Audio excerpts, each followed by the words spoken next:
Welcome to movies master. ये अजीब सा दिखने वाला लड़का जो कि पिछले 10 सालों से ज़मीन के अंदर एक टनल में फंसा हुआ है, जिस टनल को 10 साल पहले सील कर दिया गया था। और ये लड़का पिछले 10 सालों से इस टनल में बिना खाए पिए खुद को ज़िंदा रखे हुए है। और इस लड़के का दिमाग इतना तेज़ हो चुका है कि इस लड़के को फ्यूचर में होने वाले हादसों के बारे में पहले ही पता चल जाता है। फिल्म के शुरू में एक कंस्ट्रक्शन साइट दिखाई जाती है, जहां काम करते हुए अचानक ज़मीन अंदर धंस जाती है और सालों पुरानी टनल खुल जाती है। तो जब ये लोग टनल के अंदर जाते हैं तो यहाँ पर इन लोगों को एक अजीब बच्चा नज़र आता है। तो इस बच्चे को देखकर ये लोग परेशान हो जाते हैं कि ये टनल पिछले 10 सालों से ज़मीन के अंदर सील था, तो आखिर ये बच्चा कहाँ से आ गया और ज़िंदा कैसे है। तो इस बच्चे को हॉस्पिटल पहुँचाया जाता है, जहाँ पर FBI की टीम भी पहुँचती है। और ये लोग इस बात से हैरान होते हैं कि आखिर 10 सालों से सील टनल में ये बच्चा ज़िंदा कैसे रहा। और फिर जब डॉक्टर इस बच्चे को ऑक्सीजन देने लगती है तो इन ऑफिसर्स के साथ आए हुए साइंटिस्ट डॉक्टर वोल्टर डॉक्टर को ऑक्सीजन देने से मना कर देते हैं। वो कहते हैं कि ना जाने ये बच्चा कितने टाइम से कम ऑक्सीजन वाले एनवायरनमेंट में रह रहा है, शायद इसकी बॉडी खुद को कम ऑक्सीजन वाले एनवायरनमेंट के लिए तैयार कर चुकी है। तो अगर हम इसको ज़्यादा ऑक्सीजन देंगे तो शायद इसकी हालत ख़राब हो जाए। और फिर इसके बाद हम एक आदमी को देखते हैं जो कि व्हील चेयर पर बैठा होता है और गाड़ी में सामान रखने की कोशिश कर रहा होता है। तो सामने से एक लेडी उसकी मदद करने आती है। तो पीछे से यह आदमी अपनी व्हील चेयर से उठता है और उस लेडी को बेहोश करके अपने साथ ले जाता है। मतलब यह आदमी अपाहिज होने का नाटक कर रहा था। और यहाँ जब ऑफिसर ओलिविया इस बच्चे से बात करने की कोशिश करती है तो पता चलता है कि ये बच्चा ना ही बोल सकता है ना ही सुन सकता है। तो ओलिविया एक पेपर पर लिखकर उसका नाम पूछती है, तो ये बच्चा उस पेपर पर किसी औरत का नाम लिखता है। तो इतने में ऑफिसर चार्ली ओलिविया को फ़ोन करके मर्डर की खबर देते हैं। तो जब ओलिविया क्राइम सीन पर पहुंचती है तो यहाँ पर उसी लेडी की लाश दिखाई जाती है जिसको उस व्हील चेयर वाले आदमी ने किडनैप किया था। और जब चार्ली ओलिविया को इस लेडी का नाम बताता है तो ओलिविया परेशान हो जाती है, क्योंकि ये वही नाम था जो उस बच्चे ने ओलिविया को लिख कर दिया था। मतलब इस बच्चे को पहले से ही पता चल चुका था कि इस लेडी का मर्डर होने वाला है। और इन्वेस्टिगेट करने पर पता चलता है कि इस आदमी ने पहले भी 4 औरतों को मारा है और मारने के बाद उनकी डेड बॉडीज़ को किसी डोल की तरह सजाकर सड़क के बीचों बीच छोड़ देता है। मतलब ये आदमी एक सीरियल किलर है। लेकिन सबसे बड़ा सवाल ये है कि आखिर इस बच्चे को इस मर्डर के बारे में पहले से ही कैसे पता चल गया। तो डॉक्टर वोल्टर को पता चलता है कि इस लड़के के खून में लैक्टिक एसिड बैक्टीरिया बिल्कुल नहीं है। मतलब ये लड़का किसी दूसरे प्लेनेट से हो सकता है। और साथ ही साथ डॉक्टर को लगता है कि ये लड़का देखने में एक बच्चा लग रहा है, लेकिन शायद इसकी उम्र बहुत ज़्यादा है। और यहाँ दूसरी तरफ वो किलर एक और लेडी को किडनैप कर लेता है।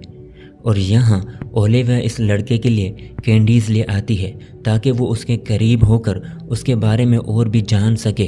तो इतने में यहाँ पर एक आदमी आता है।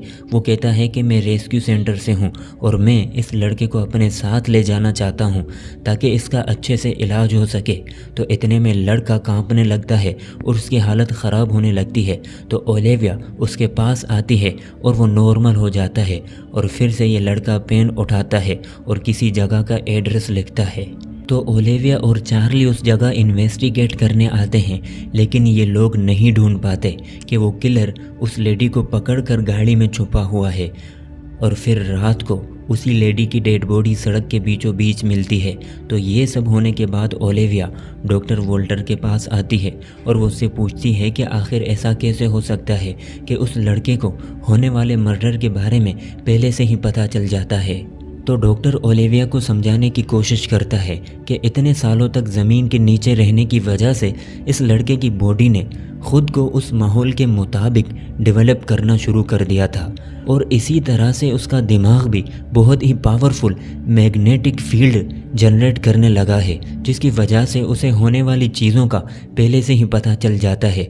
पर हम अभी भी उसके बारे में ज़्यादा कुछ नहीं जानते, तो ये सब जानने के लिए हमें उसे मेरे लैब ले जाना होगा और उसके ऊपर कुछ एक्सपेरिमेंट करने होंगे। लेकिन ओलिविया नहीं मानती, क्योंकि वो नहीं चाहती कि उस लड़के को एक्सपेरिमेंट करके कोई तकलीफ़ पहुंचाई जाए। लेकिन ओलिविया के पास इसके अलावा और कोई रास्ता भी नहीं होता, तो ओलिविया मान जाती है और फिर लड़के को वॉल्टर के लैब लाया जाता है, जहां ये लोग एक्सपेरिमेंट शुरू करने ही वाले होते हैं। तो इतने में वही हॉस्पिटल वाला आदमी आ जाता है। वो कहता है कि तुम लोग इस बच्चे के साथ क्या कर रहे हो। तो यहाँ पर पता चलता है कि ये आदमी कोई रेस्क्यू सेंटर में काम करने वाला नहीं, बल्कि CIA के लिए काम करता है और CIA इस लड़के के ऊपर एक्सपेरिमेंट करना चाहती है, तो इसलिए ये लड़का CIA को चाहिए। तो ओलिविया कहती है कि ये लड़का इस केस को सुलझाने में हमारी मदद कर रहा है, तो हमें इसकी ज़रूरत है, तो कुछ दिन इस लड़के को हमारे पास रहने दो।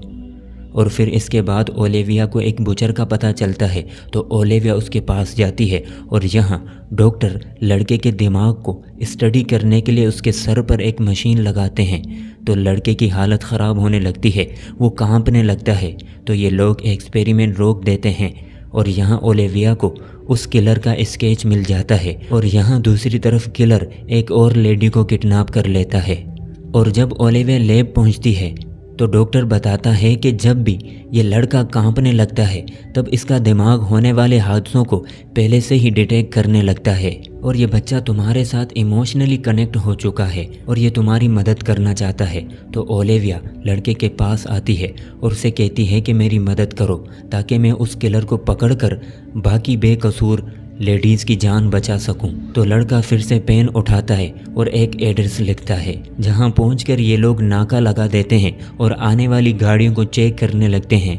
तो इतने में किलर भी सामने आ जाता है और स्केच की मदद से ओलिविया उसे पहचान लेती है। तो किलर भागने लगता है, लेकिन उसकी गाड़ी एक दीवार से टकरा जाती है और ओलिविया उसे पकड़ लेती है और जिस लेडी को उसने किडनैप किया था वो भी ज़िंदा होती है। तो चार्ली उसे गाड़ी से निकालकर उसे भी बचा लेता है और फिर एंड में ओलिविया उस लड़के को CIA के हवाले नहीं करना चाहती, क्योंकि वो जानती है कि ये लोग इस लड़के पर ख़तरनाक एक्सपेरिमेंट करके इसे तकलीफ़ देंगे और ये लोग इसे अपने फ़ायदे के लिए इस्तेमाल करना चाहेंगे। तो ओलिविया इस लड़के के डॉक्टर को कहती है कि तुम इसे कहीं खुफिया जगह ले जाकर छुपा दो ताकि CIA इस तक पहुंच ना सके। और इसी के साथ ये मूवी यहीं पर ख़त्म होती है। और इस मूवी में इस लड़के के बारे में ये नहीं बताया गया कि ये लड़का आखिर उस टनल में आया कहाँ से था और उसके साथ क्या हुआ था। और इसी सस्पेंस के साथ ये स्टोरी यहीं पर ख़त्म हो जाती है। और ये वीडियो आपको कैसी लगी कमेंट बॉक्स में अपनी राय का इजहार ज़रूर कीजिएगा।